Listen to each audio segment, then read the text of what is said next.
Assalamualaikum dan salam hormat. Berita Pagi Sarawak edisi Ahad 6 Disember bersama saya Muhammad Azizi Rahim. Kita mulakan dengan perkembangan status COVID-19 di Sarawak. Sarawak merekodkan satu kes positif COVID-19 yang dikesan di lawas menjadikan jumlah keseluruhan kes meningkat kepada 1,068 kes. Jawatankuasa Pengurusan Bencana Negeri JPBN Sarawak dalam kenyataan medianya semalam memaklumkan kes berkenaan adalah kes import B merupakan seorang lelaki warga negara tempatan dari Sarawak yang telah menjalani saringan COVID-19 dan individu tersebut baru balik dari kawasan berisiko tinggi jangkitan COVID-19 iaitu dari Sabah.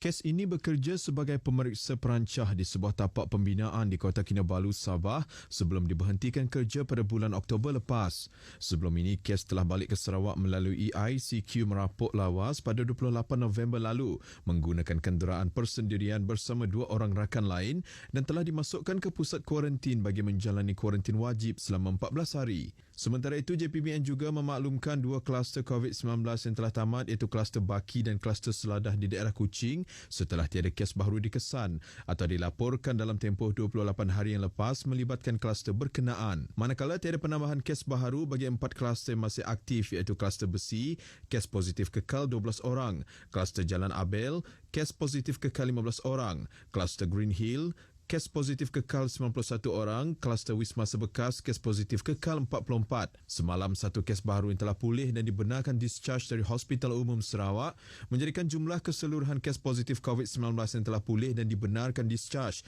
telah meningkat kepada 1,034 orang atau 96.2% daripada jumlah keseluruhan kes COVID-19 di Sarawak. Terdapat 5 kes PUI baru telah dilaporkan semalam dan 1 kes PUI yang masih menunggu keputusan ujian makmal. Daerah Kuching dan Serian kekal berstatus kuning dengan jumlah keseluruhan 3 kes jangkitan tempatan dilaporkan dalam tempoh 14 hari yang lepas iaitu Kuching 2 dan Serian 1 manakala 38 buah daerah lain kekal berstatus hijau. Gagal kemuka keputusan ujian RT-PCR dalam permohonan, Ahli Parlimen Julau Larry Seng Wei Shen tidak dibenarkan masuk ke negeri ini.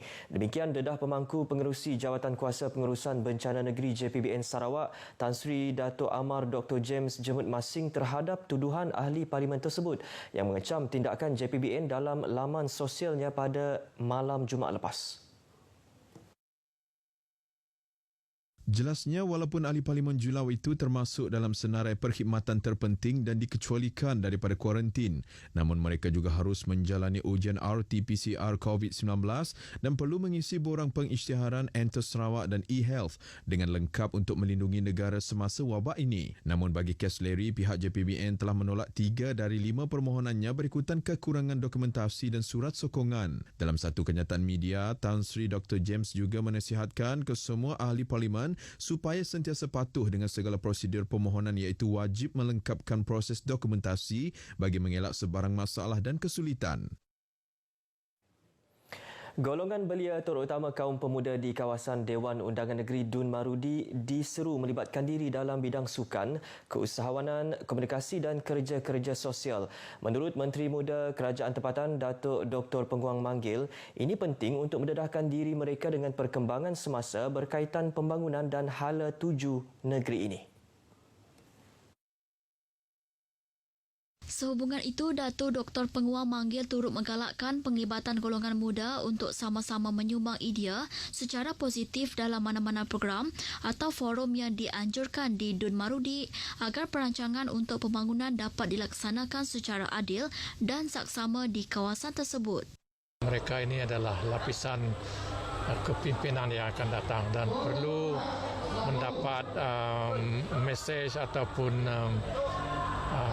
data-data yang sahih lah selain daripada mendengar daripada orang lain, dan saya sangat menggalakkan ini dan saya juga menerima secara terbuka segala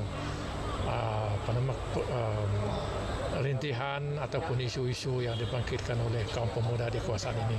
Beliau berkata demikian kepada pemberita selepas merasmikan program Karnival Pemuda N76 Marudi di Dewan Masyarakat Beluru Miri. Pada program tersebut, beliau menyampaikan hadiah berupa wang tunai dan piala kepada para pemenang pertandingan sepak takraw Piala Datu Penguang tertutup. Program yang berlangsung selama 2 hari itu disertai lebih 200 orang terdiri daripada pemuda di kawasan Beluru dan sekitarnya.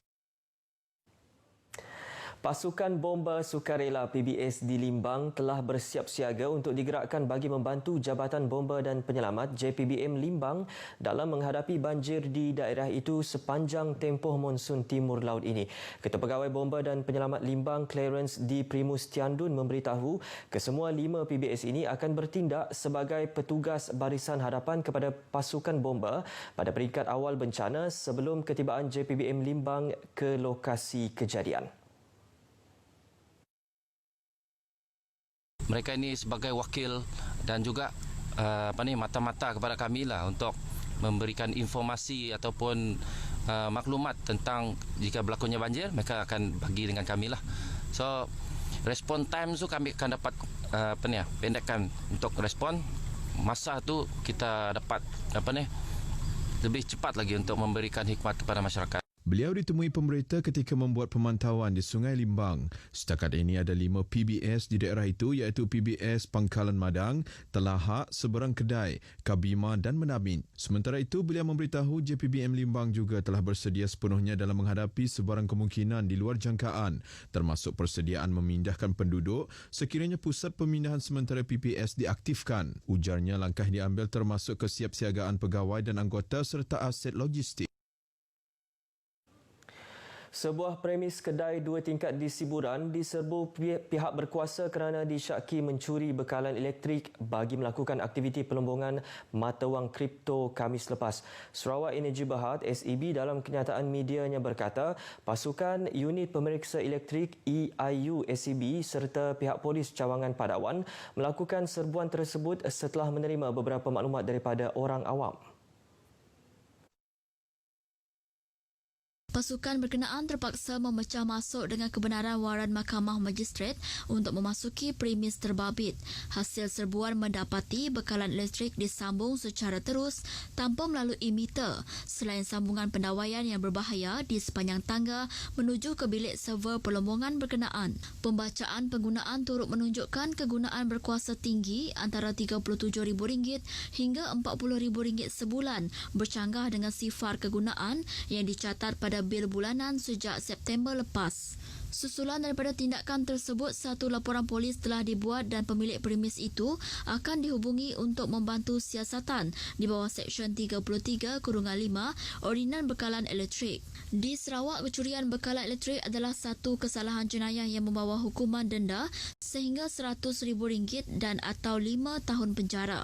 Sehubungan itu, Sarawak Energy sekali lagi menyeru pengguna untuk tidak mudah mempercayai mana-mana penyedia perkhidmatan yang mengaku dapat mengurangkan penggunaan bekalan elektrik atau membenarkan pemilik premis menikmati penggunaan elektrik yang diubah suai. Sejak 2018 sehingga kini, Kementerian Utiliti dengan kerjasama SEB telah berjaya menyiasat 97 kes kecurian bekalan tenaga elektrik yang berkaitan dengan pelombongan mata wang kripto.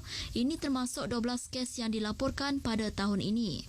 Daripada jumlah tersebut, 55 kes adalah di Miri, 35 di Kuching dan 1 di Bintulu.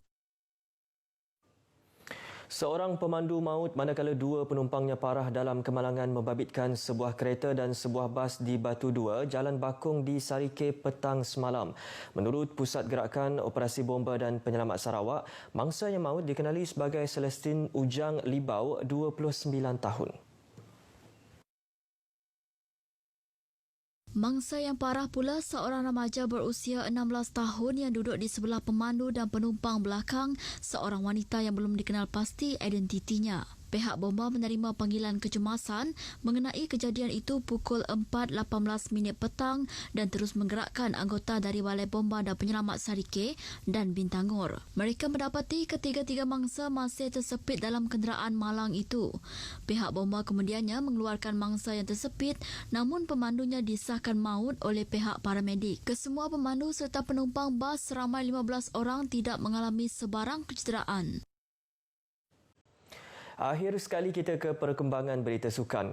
Penangguhan para Sukma 2020 dan Sukan Orang Pekak Malaysia Akibat pandemik COVID-19 memberi ruang kepada persatuan sukan yang terbabit bagi memastikan pencapaian yang cemerlang buat kontijen negeri. Menteri Kebajikan, Kesejahteraan Komuniti, Wanita, Keluarga dan Pembangunan Kanak-kanak Datuk Seri Fatimah Abdullah berkata, kelebihan masa 2 tahun membolehkan persatuan sukan untuk merancang semula program latihan atlet.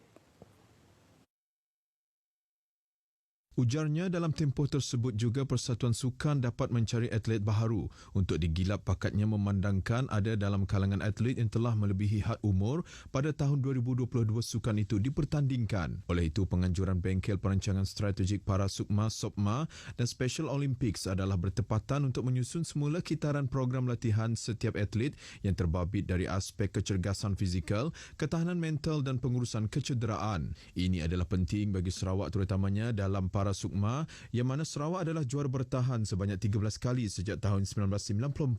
Bercakap semasa merasmikan bengkel tersebut di Kuching, Datuk Fatimah menambah, kebajikan atlet sepanjang tempoh latihan juga amat diambil kira. Paparan itu tadi mengakhiri berita pagi Sarawak hari ini. Saudara, sentiasa ingat untuk kerap basuh tangan dengan air dan sabun atau gunakan pensanitasi tangan. Amalkan penjarakan fizikal ketika berada di kawasan sesak dan tumpuan umum. Elakkan bersentuhan dan letakkan tangan di dada ketika bersapa. Saya Muhammad Azizi Rahim. Assalamualaikum dan jumpa lagi.